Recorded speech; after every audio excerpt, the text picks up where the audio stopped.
Alkitab itu nggak pernah salah. Yes. Yang Amin. salah Amin. itu kita yang menafsirkannya.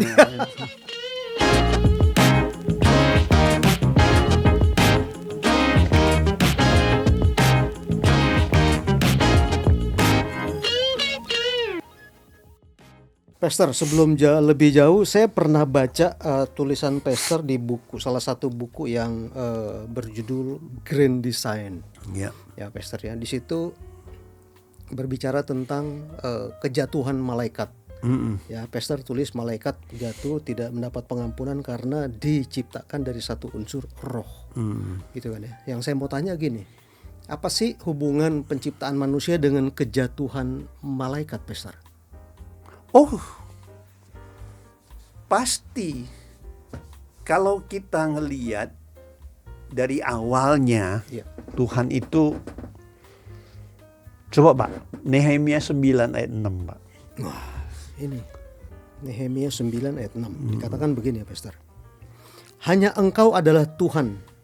Engkau telah menjadikan langit, ya langit segala langit dengan segala bala tentaranya. Nah, Dan bumi dengan segala yang ada di atasnya, dan laut dengan segala yang ada di dalamnya. Engkau memberi hidup kepada semuanya itu, dan bala tentara langit sujud menyembah kepadamu. nah, bala tentara langit, bala tentara itu malaikat. Malaikat Pak. ya, Pastor. Bahasa Ibrani itu kan seba. Seba. Seba itu artinya, itu kalau di salah satu di memang ada kata bala tentara itu memang iya, tapi makna yang sebenarnya itu host Pak sebenarnya. Host itu pelayan, Ya. yang melayani Ya. tuannya gitu loh. Itu sebenarnya makna yang sebenarnya. Jadi Tuhan waktu dia menciptakan langit, waktu dia menciptakan langit itu artinya seluruh planet yang ada di langit itu Tuhan ciptakan, itu miliatan jumlahnya. Miliatan. Iya, Planet. miliatan jumlahnya. Salah satu itu bumi. Oh. Makanya dibilang pada mulanya Allah menciptakan langit dan bumi. Iya. Ya, cuma memang kata buminya dipisahin untuk apa? Untuk menjelaskan ayat selanjutnya sebenarnya. Iya. Nah, waktu Tuhan menciptakan seluruh planet, jadi bumi itu salah satu planet. Ya. Tapi Tuhan juga menciptakan bala tentaranya. Iya. Nah, itulah yang Malaikat. disebut malaikat sebenarnya. Iya. Kan kita tahu kan, malaikat itu melayani Tuhan. Iya. Gitu loh. Iya. Makanya malaikat tuh, kalau dari Alkitab ya, saya nggak lihat kitab lain ya. Iya. Saya nggak ngelihat kitab, ada sih yang kitab lain nama malaikat itu yang utama yang kita tahu itu Mikael, Gabriel, sama Lucifer. Nah, itu yang Inggris versi King James, Darby, itu Lucifer. Nah, sebenarnya kata Lucifer ini bukan bahasa aslinya. Coba ya. Pertama Mikael, belakangnya L kan? L. Kedua Gabriel, belakangnya L kan? L. Masa yang ketiga Fer? Lucifer. Iya, masa. Iya. Yang benar, makanya itu bahasa Latin rupanya. Bahasa aslinya itu Helel. Iya. Helel itu Bapak bisa temukan di Yesaya 14 ayat 12. Iya. Cuman dalam bahasa Indonesia diterjemahin lagi bintang timur. Bintang timur atau putra fajar. Nah, itu pun bertentangan dengan kitab lainnya. Iya. 2 Petrus. Bintang timur putra fajar diterjemahan di bintang ayat lainnya timur, kan dikatakan sebagai Yesus kan? Iya, sebagai Yesus. Tapi kalau di Yesaya bintang timur itu Lucifer. Iya. Nah, harusnya nama aslinya itu Helel. Iya. Jadi Mikael, Gabriel, Helel. Belakangnya L semua. Nah, Hallel itu apa yang Bapak ucapkan? Ini saya singkat aja ya, yang gampang aja ya. Ya, Pastor. Kalau mau pakai bahasa sastra segala malah bingung gitu. Jadi yang langsung aja. Ya, yang sederhana aja, Pastor. Ya, kalau di Mazmur 146, Mazmur 106 itu ada kata haleluya. Iya. Apa itu artinya, Pak? Iya. Puji Tuhan. Iya, jadi kata Hallel itu adalah pujian. Oh. Yang benar kan itu, Pak? Iya. Gitu. Pujian. Iya. Jadi memang malaikat itu punya fungsinya beda-beda. Iya. Mikael kita tahu dia melindungi, menjaga. Iya. Gabriel seperti malaikat menyampaikan pesan kepada Maria. Pembawa berita itu. Pembawa berita. Nah, Hallel ini apa? Pemuji awalnya. Nah, pemuji itu karena dia pemuji, dia mau dipuji rupanya. Lama-lama dia muji, dia mau dipuji. Oh iya. Tapi ini fakta ya, kadang-kadang kita berpikir Alkitab itu tidak menunjukkan apa, tapi salah sebenarnya, Pak. Bapak perhatiin aja, orang yang naik ke panggung yang suka nyanyi pujian di gereja itu, Pak. Ya, ini maaf nih ya, bukan ini, memang fakta. Iya. Yang paling banyak jatuh itu pemuji, Pak, biasanya. Pemain musik, pemuji. Kesian mereka karena mereka perlu ini. Kenapa kekuatan. itu, Pastor? Nah, itu sama. Memuji itu kan dia nampilin diri, di orang lihat dia gitu. Lama-lama dia seneng kan, dia dipuji gitu. Merasa diagungkan. Makanya Hallel itu kenapa bisa jatuh gitu loh. Nah, waktu Hallel ini jatuh, berarti yang hilang di hadapan Tuhan apa, Pak?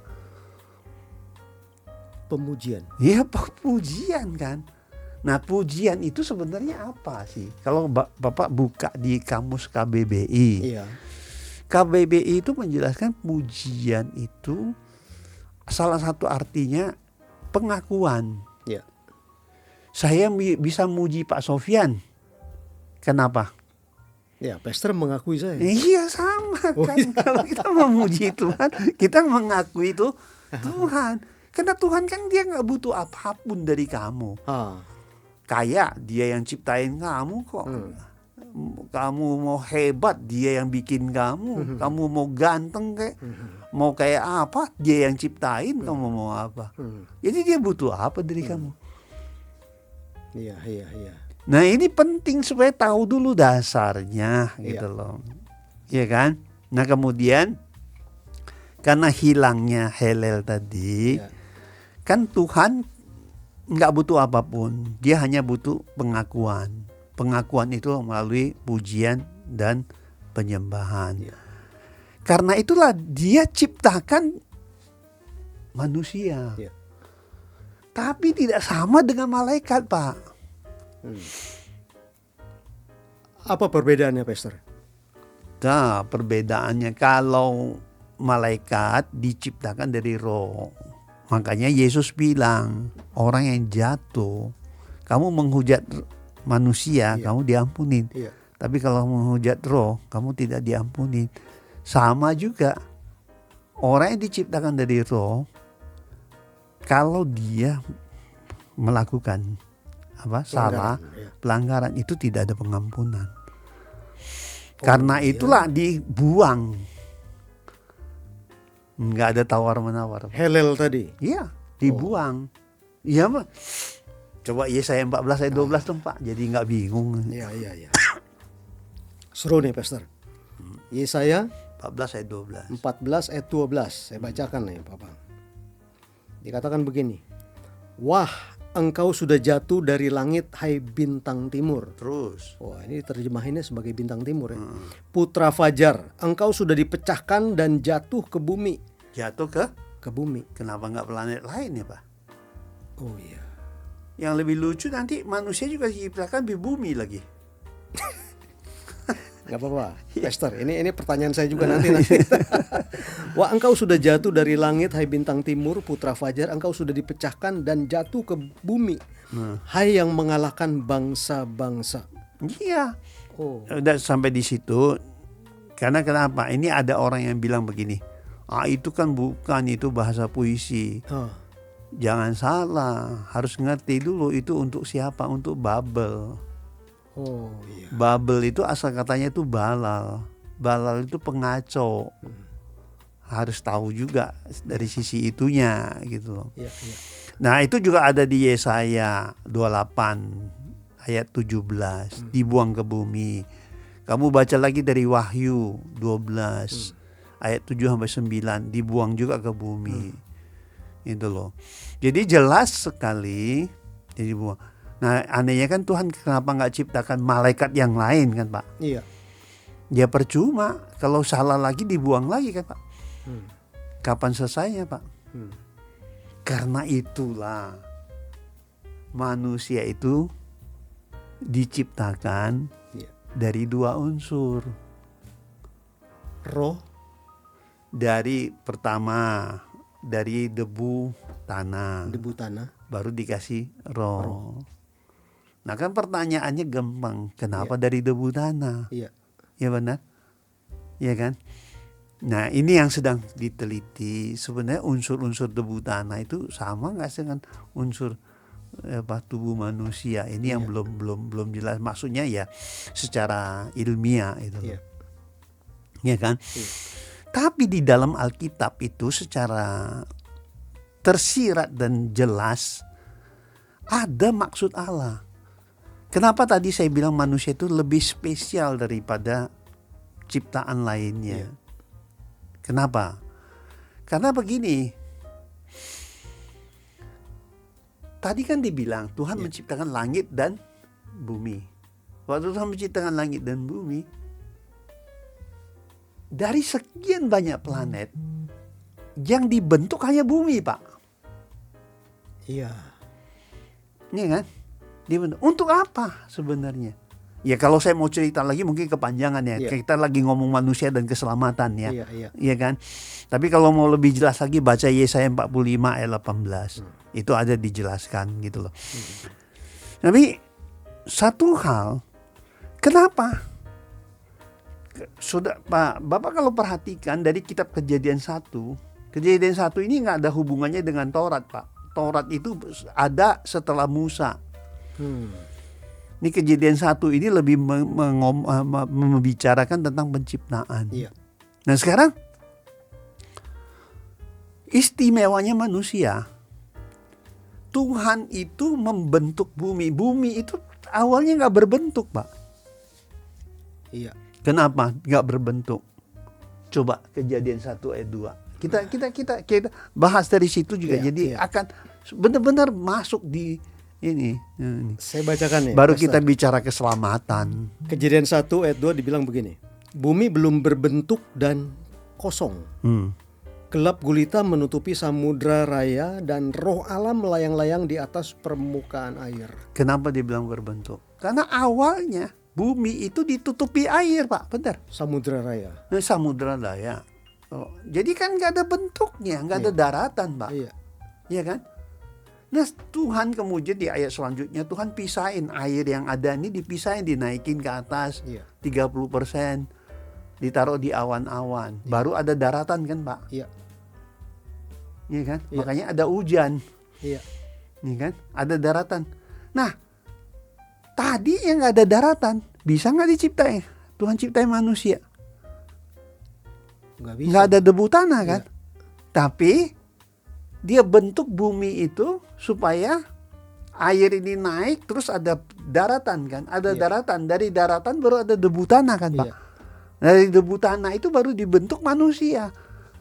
Nah sekarang saya tanya, Tuhan membentuk bumi untuk apa?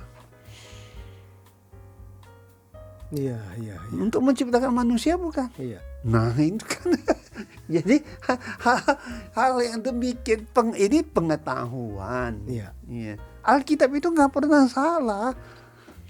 Yes. Yang Amin. salah Amin. itu kita yang menafsirkannya.